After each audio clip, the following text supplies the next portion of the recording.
It is currently 8 o'clock. So let's begin with a word of prayer. Dear Lord, thank you for today and thank you for your blessings to us. Yes, Lord, you be with us and help us in our Bible study this evening, that we learn something and maybe get something valuable out of it. In Jesus' name, amen. Amen. All right, so tonight is a little different. We have, I am not at home. I am in Michigan and I am with my son, so I have a co host tonight. This is the first time I've done this with a co host, so we'll see how this goes. And so I just do want to thank all of you for coming here and being here. As you join, please do comment your name so we know who you are, because unfortunately Facebook won't tell me who that is. And if you join later on the live archive, welcome as well. And feel free to make comments throughout tonight, and or if you are, again, if you're doing it later, make comments on the post. We appreciate that. Good evening, Mrs. Dye. And the videos do get uploaded on YouTube because Facebook deletes them after 30 days, so they are permanently, semi-permanently at least, stored on YouTube. So, my disclaimer weekly is that my employer and my church take no responsibility for my opinions, and even less so for my son's,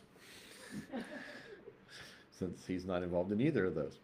And we are on the last night of the Forgotten Ones. We talked about the forgotten pope, the forgotten person, the forgotten doctrine, the forgotten event, the forgotten apostles, the forgotten books, the forgotten floor. And last week we were doing the forgotten people, and we are going to finish the forgotten people tonight, and maybe a little bit of a tag at the very end if we have time with one other forgotten. Next week we start 1 Corinthians, and we are going to be studying the epistle to the Corinthians, the first epistle to the Corinthians. And there's a lot of really cool stuff in that book, so we will be taking some time with that. So please do join us back next week for our new series. Last week we looked at the forgotten people, and we were talking about some people who were suggested as forgotten, and I suggested back that they weren't as forgotten as people thought. And those of you who were listening seem to know most of them. But I got kind of a little bit of corrected on Deborah. I said last week I wasn't sure Deborah was actually forgotten because I think she's fairly significant. But I realized our Sunday School Quarterly at my church is doing people, important people, and they included 6 women in 5 lessons, and they didn't include Deborah. And depending on how you look at things, Deborah was definitely as significant as some of the ones they included, but they didn't include her. So maybe she is a forgotten person. So it does depend a little bit on your definition of forgotten. So the way we're going to do this tonight is I have not warned my son about who they are. So I'm going to mention somebody. He's going to tell us if he remembers them. I'll share some thoughts on the person, and then he will add any comments that he wants to add. And we have a lot of people to cover. So let's get into it. The first one is Baruch. Or yeah, I think it's Baruch rather than Barak. Baruch. Do you remember Baruch? I think so. He got a scroll from Isaiah or one of the prophets. Is that correct? You one of the prophets, yes, Jeremiah. Jeremiah. Okay. He is the secretary for Jeremiah, and actually does quite a bit with Jeremiah. He gets the scroll. He writes the scrolls. He delivers scrolls. I think he even maybe brought Jeremiah food when he was in the pit. I didn't look that up. I don't remember for sure. Interesting, there is actually a boule, which is like the wax impressions with Baruch's name on it, but they said it's possibly a forgery. So, but there may be archaeological reference to Baruch. But it's iffy. And last week I was suggesting some messages you might, where these people are significant. And I think Baruch, and we're going to have a number of these actually, who there could be a good lesson on the importance of those who do the support roles. Jeremiah is the prophet, but what is a prophet without somebody to write down his messages? And in Jeremiah's case, rewrite the messages after the king chops them up. You have to have, so Baruch is a very significant person as Jeremiah's secretary. We all know how important secretaries are, and Baruch would be a good basis of a message on the importance of the support staff. Any thoughts? He's not completely forgotten because he does show up in the Odyssey story. So. Oh, good. We were talking last week after my Bible study last week on how many of these forgotten people Odyssey includes, and that's the a little bit of a nod to Odyssey on their quality. Okay, now this is one that I would not have known without somebody mentioning it to me. The three Gaiuses or Gaiuses, Gaius, Gaius, I think it's Gaius. Gaius. Do you know the three Gaiuses? Don't. I wouldn't have either. Or maybe the Guy I. The Gaii, yes. One of them is Gaius of Derbe, and he traveled with Paul. Then there is Gaius of Corinth, who actually was baptized by Paul and was Paul's host in Corinth. And then there's Gaius the Elder that John wrote 3rd John 2. So there actually are three Gaiuses. So messages. Like Onesiphorus and Baruch, these are the Gaius, all three of the Gaiuses are people who are kind of the support staff, travel with Paul, work with Paul, help Paul out in a variety of ways. Why did John write a letter to Gaius? I don't know, but apparently he was important to some degree, but we know nothing about what his importance was. And I also suggested that could be a message on the interesting way NPCs become preserved in history. An NPC is a gaming term for non-player characters. They're kind of the background scenery, the human scenery of a game. They're not players, but they're just kind of in the background and they kind of fill in. And but some of them actually get recorded into history, and we know about them even if we don't know very much about them. So besides just being mentioned as being one of Paul's companions, is that just it? There's nothing else about. That's it. Okay. There's a little bit more about the Corinth, because Paul lists, I will only baptize a couple of you. Gaius is one of them. And apparently Paul actually stayed in Gaius's house. So we know a little bit more about him. The other two, pretty much just mentioned. Just mentioned. All right. Next one, the Shunammite bride. Shunammite bride, not Shunammite woman. Well, the Shunammite woman. Well, oh, is that the one that one of the Elijahs raised the son of? No, that's I think that's Shulamite. Unless I wrote it down wrong here. So. Okay, that's not the one I'm talking about. So it's a different person. Yeah, it's okay. That's not the one maybe I did get the wrong consonant in the middle there. This is the one from Song of Solomon. Okay, so no, not that one. Yeah, this is the heroine of Song of Solomon, which is one of our books that we avoid, and so as a result, we ignore the people in it as well, which are probably, I think it's the Shulamite. It's Shulamite. That's an L. That's why. I think I typed the consonant wrong. Okay. But anyway, the bride there, and probably King Solomon, and we do tend to allegorize that book because it's uncomfortable to have an entire book about marriage very intimately, and the Jews avoided it, Protestants avoid it, and we kind of ignore the woman involved. But she apparently was a pretty impressive woman, considering Solomon wrote a book about her, and he had 700 wives, so apparently she was significant in some way. And they think that that's an actual person and not just like an artistic poem, like there's a historical person behind it. I'm going to guess that's controversial. Okay. Simply because almost everything in the Old Testament somebody has said is purely symbolic, and other people accept as historical. I've assumed it's historical. Okay. It could be inspired by, too. It could be. That's true. And that would be a good one for a message on marriage. You certainly could do a message on marriage on that. Okay, this one I'm sure he's going to get. Jashabim, Eleazar, Shammah, Abishai, and Benaiah. Okay, those are all of David's mighty men. Yes, David's mighty men. 2 Samuel 23 has the list. There's also another list in 1 Chronicles, I believe it is. Those are some of David's mighty men, and they are really cool, quite frankly, in my personal opinion. They are really cool. You got guys who fight so long they can't let go of their spear or their sword. You've got guys who are killing hundreds of people at once. You got the guy defending the field of lentils by himself when all the other Israelites run off. You got the guy, let's see, it's Benaiah, Shammah, the one that fights the lion in the snowy pit, and he also takes on the lion-like Moabites and the big Egyptian. That's Benaiah. That's Benaiah, thank you. Okay, he's on my list here. I couldn't remember. I didn't put notes on which one was which. Is Shammah the lentils, maybe? Shammah's the lentils. Yes, I think he is.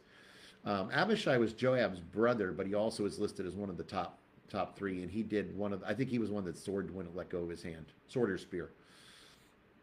Okay. Don't remember. There's a number of them. One of them Was fought the giant. The bit was one fought the giant and took the spear out of the giant's hand and killed that the was giant. Benaiah too, That was a Benaiah one. Okay. I think. And I like this one for talking about a variety of people that God uses. That all of David's mighty men are very unique. Are unique. They have their own stories, and yet God used all of them. And then of course there's a whole bunch. There's like 30 more that we don't have much story about. They're just kind of all part of his top men. But God uses a variety of people. I think that's a cool one. One of them does have a little bit of story because Uzziah the Hittite is one of the 30 listed. Yes, and so of course Uzziah and Bathsheba. So yes, there's a story. There is. It's not mentioned in the list of mighty men, but of course it's in the actual account. I'm not okay. Next one, Epaphroditus. Apparently he's Greek. He is Greek. Name, Good. but I don't know. He actually delivered messages to and from Philippi for Paul. So he came to Paul with a message from Philippi. Paul writes Philippians, sends it back with Epaphroditus back to Philippi. So not a major person, but in a sense he's significant in the fact that that's the book of Philippi comes because of him, indirectly at least. I guess message-wise, back to significant, support staff were always important people. Any thoughts? No. Jubal, Jabal, and Tubal-Cain. I've never heard of them. They are mentioned as like the three forefathers of various crafts and sciences by extension, like metallurgy, music, and farming, I believe. You got it. Actually, these are ones that I often refer to, so they're not forgotten by me. But most people do not know Jubal, Jabal, and Tubal-Cain. Have to admit, I actually got this. I believe it was the Bob Jones textbook that originally pointed out that Tubal-Cain was the first to work with metallurgy. They are actually descendants of Cain. Their father is Lamech, who is the first bigamist. So he starts the trend of violating God's laws of marriage. He also was a very violent man who gets revenge. He says Cain was God would avenge Cain 7 times. I avenge myself 70 times 7 times, or something like that. But his 3 sons then lead. One is the musician, the father of all those who do musical instruments. One is the father of those who dwell in tents, which would be more herds and so forth than actual like crop farming. And then Tubal-Cain is the chemist with metallurgy. And so you got biology, physics, and chemistry. So you do have that very early. And they had a sister named Naamah, about whom we know nothing other than she had 3 important brothers. But she does get mentioned. And if you're doing, and I actually have used this as a message on technology, because technology arises very, very early. That's because man was created intelligently. He did not evolve from the monkeys and is only barely human. He is a highly intelligent group of people from the very beginning. And you see that in these early developments of technology. Any other comments? Only that in some extra biblical traditions, Naamah might be Noah's wife. Oh, yes. We don't know that for sure. Yeah, there's in extra biblical traditions, you've got like 3 or 4 candidates for Noah's wife, and that's one of them. So, good. Asenath. I got an off-screen hint that this is it Joseph's wife? It is Joseph's wife. And I should know that because we just studied Joseph in Sunday school. So. The reason I know it is because one of the Bible study students when we were in Taiwan had chosen the English name Asenath as a biblical name. And it's like, okay, who names themselves Asenath? But anyway, it is Joseph's wife. She was the daughter of the priest of On and the mother of Ephraim and Manasseh. So, well, we don't know very much about her. She is an actual fairly significant, she is a fairly significant person in history because her children do become the core of the northern 10 tribes. And she is, the spouse of Joseph, second in the land of Egypt. So she is a significant person. Good evening, Albertsons. Welcome. Okay. I don't know how to preach on Asenath. I haven't figured exactly what kind of a message I would preach on Asenath. Any thoughts? No. All right, here's one that I know you'll know, but most people don't. Kedorlaomer. Okay, that's the king who attacked the Sodom, Gomorrah, and the other cities of the plains. That's him. And he's actually, it's one of those stories about Abraham that we often skip over. But again, it's one of my hobby horses because there's so much fun stuff. Kedorlaomer was actually an emperor. There are five kings. He seems to be the leader of the five kings. And they're from Mesopotamia, but they are ruling all the way down through the Transjordan area and into Canaan. He does capture both Sodom and Gomorrah and Lot, and destroys several other cities, city states, most of whom were populated with giants. And Abraham takes his servants and his three friends and takes on the Kedorlaomer and all of his armies and defeats them, rescues Lot, brings all the stuff back, pays off the priest of Salem. Melchizedek, thank you. His name just slipped me. Melchizedek. And anyway, so Kedorlaomer is important because he gets defeated by Abraham. Is Melchizedek on your list because you literally just forgot him? Melchizedek is not on my list because I forgot him. Okay. This one actually would be a fun message. You can do a lot of directions with this message. You got God helping Abraham in a military way. You have you can bring in giants because there's a number of giants in the account. You've got actually early civilization post Babel. This is probably one of the first empires post Babel.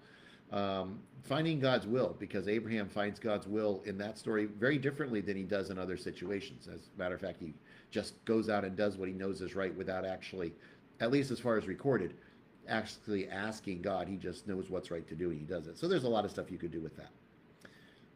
Okay. Any other thoughts? No. I don't think Okay, this one's going to be hard for you to answer, but Potiphar's wife. I mean, I know who that is.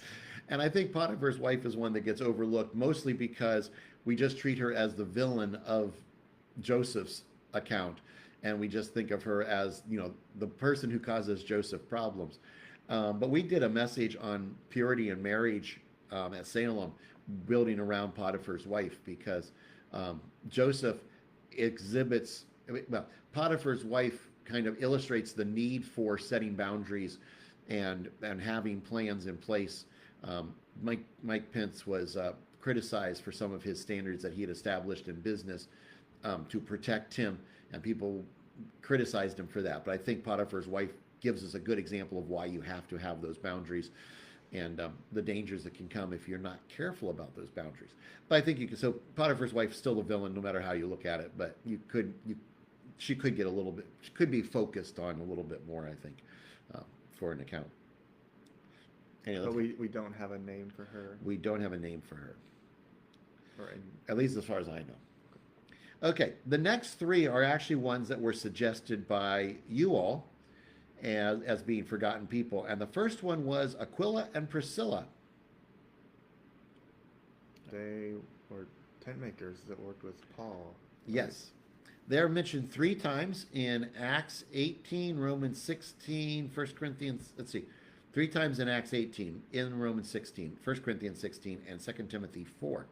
And they are an interesting couple because they are a couple. And I think that would be, if you were doing a message on them, that would be the message. This is a couple who serves God together. It's always Aquila and Priscilla, or Priscilla and Aquila. You never find one without the other. The order does get switched, so that at least it seems like Priscilla is clearly an equal partner, maybe sometimes taking the lead, other times Aquila's taking the lead, or maybe they were just such good partners you weren't quite sure who was taking the lead. But they help Paul. They are tent makers, as Stevie said, with Paul, so they share a background with him. They actually instructed Apollos in some of his theology because he was a strong young preacher, but he didn't have some of his theology down clear, and they're helping him. They were chased out of Rome when the Jews were chased out of Rome, and so we don't know a lot about them, but we do know a little bit. They do seem to get around, and they do seem to have had a lot of influence on the early church. So the good illustration of the importance of couples in service. Any thoughts? I think Aquila's name might mean eagle in Latin or something. Be tied to that. I'm not sure. It could be. It could be. just a good Roman name. It is a very, definitely. And Priscilla is a good Latin name as well. There are some, I didn't look this up. I remember at one point looking at that, there was some suggestions about it. They might have actually had royal connections, like family, distant, some connections, but I don't remember the details of that. And the second one that somebody suggested was Andrew. And when we talked to, do you know who Andrew is? Which Andrew are we talking about? The disciple? Yes. Okay, well, I know who it is. Peter's brother. Yes. He's mentioned 12 times. And when we went through the forgotten apostles, I didn't include Andrew as a forgotten apostle because compared to like the last 6 or 8, Andrew gets a lot more time. But if you compare him to Peter and John, Andrew's definitely second rate to Peter and John. He's mentioned 12 times in Scripture in the 4 lists. He's called while fishing with Peter. He's with John the Baptist and calls Peter, and also is trying to remember if there was another one that he was specifically involved in calling. There were 4 of them that came to Jesus to ask about end times. It was Peter and Andrew, James and John, the foursome, who tend to be the closest to Jesus. He's the one who brought the little boy's lunch to Jesus, and he and Philip are the ones who brought the Greeks to Jesus that were seeking Jesus. And so Andrew, it does kind of stand in his brother's shadow. So in that sense, he's forgotten. I think compared to some of the people we've looked at, he's much more well known than, say, Gaius. But among the apostles, he's certainly not Peter. But he is very much a people person. As I was thinking about that, he really is a people person. He brings Peter to Jesus. He brings the little boy to Jesus. He brings the Greeks to Jesus. He's a people person, but not the big mouth, in your face, loud Peter. He's more of the quiet behind the scenes, but very much involved in looking out for people and watching out for people. Any thoughts? No. And then the last one, and I actually thought this one was maybe the best of the 3 that were suggested, and that was Joanna. I think she owns a craft store. Right, Joanne's Crafts. Do you remember who Joanna is? Is it Joanna? I think she's listed with some of the women with Jesus. Yes, twice, only twice. The one time when it's listing the women who are traveling with Jesus, it mentions Joanna, the wife of Chuza, Herod's steward. I have a student named Howard who has played Herod in the last 2 Christmas programs. But it's Herod, not Howard. Herod's steward, and then they also mention Susanna and many others. And then at the tomb, Mary Magdalene, Joanna, Mary the mother of James, and other women that were with them told these things unto the apostles. So Joanna is mentioned there also. So she's one of the Easter women. So we don't know very much about Joanna, but just that little bit. She's the wife of Chuza, Herod's steward. She's big stuff. At least her husband is. Now, granted, probably Chuza would be a slave in the culture. He probably was a slave. But as a steward, he would have been like top slave, in charge of all of the other slaves, in charge of Herod's household, in charge of Herod's money. So he would have been a highly respected, highly responsible man, even though he is a slave. He probably was highly respected, and Joanna, as his wife, would have been highly respected as well. And it does mention in Luke 8:3, they ministered unto him out of their substance. So these are wealthy women who are contributing to supporting Jesus' ministry. So I think you could include this as a message on the importance of women in the New Testament. The Bible's often accused of being anti-women, but you have met several women, including Joanna, who are treated as important people. They're not among the disciples because that's simply not going to happen in the culture. But Jesus still has a group of women who are following him, who are part of his ministry. And the fact that Joanna is part of Herod's household means that they weren't all low-class, impoverished people. Some of them were upper-class people. Upper-class people can follow Jesus too. And I think occasionally we need reminded that Jesus does not discriminate whether you're rich or poor. Any thought or comment? Are these the list of women? Is it specifically said in the Bible that they helped support his ministry, or is that an assumption we It made? says it's listing them. It says Joanna and Susanna and many others which ministered unto him of their substance. So yeah, it actually is explicitly saying that those women were supporting him. We also got a comment. Aquila is Latin for eagle, and Priscilla is Latin for ancient or venerable. Who would name your daughter ancient? Like that feels very un-American, at least. Like we're going to name you old woman when you're born. It's venerable. It's a good name. Classic. Yeah. Okay, that sounds good. Okay, that's my list of people. The other thing that I intended to do, and I've got 5 minutes, so we'll do this quickly. I asked on a poll what the hardest parts of the Bible are to read. And the last forgotten I was going to do was the forgotten passages. And forgotten people kind of just expanded. And I think it's okay. We'll just do it this way. I think the genealogies are often forgotten passages. And the majority of you did choose the lists as the hardest one. I think the second winning was the laws, which I agree with you about the laws. But we often skip over the genealogies, but the genealogies are very important. And I think there are 3 important reasons. Number one, they indicate that the Bible is actually historical and not legendary. One of the speakers at a teachers convention went through a crisis in college. Did the Bible intend itself to be taken as historically correct? Like, was that its intention? And he came to the conclusion that the genealogies say yes. Nobody would write those genealogies into a pure mythology or a legend where you're simply just telling stories that are going to have good messages. And the fact that they have the lists of genealogies does indicate that it's intended to be taken as history. And I think that's a good point, that the lists in Chronicles, some of them aren't genealogies, but like the list of David's mighty men are in there. The list of the priests is in there. There's a lot of this stuff that's like historical information and historically important, but not really something you would put into a work of fiction, especially not in ancient times. Modern times, somebody like Tolkien might do that, but most ancient writers would never have done that in something that was simply religious text. You want to make a comment on that point? No. And then the second reason that genealogies are important is chronology. You take the genealogies, you run the numbers, you can do it. I've made 9th and 10th graders do it for years. I've made college students do it. You can go through Genesis 5, you go through Genesis 11, and then you can go through the patriarchs, and there's enough information, there are numbers given, and you can do math like with numbers, adding, it's not heavy math, but it is math. And you can go through and do these genealogies. And you can actually that's where we get our date for creation, is building off a couple of extra biblical dates that anchor like Solomon. But beyond that, then all of it is straight out of scripture, and a lot of it's in the genealogies.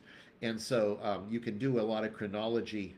You can do a lot of chronology using the genealogy. So they are important for us in that way. And then the third thing is it's the middle of those genealogies that you get a number of the forgotten people that we've talked about.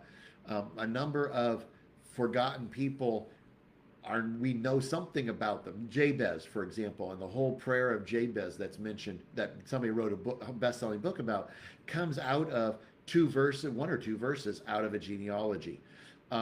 David's mighty men, it's not a genealogy, but it's one of those lists, and you get those little snippets. And there's some really cool people in there. And of course, a lot of people have done the 4 women in the genealogy of Jesus.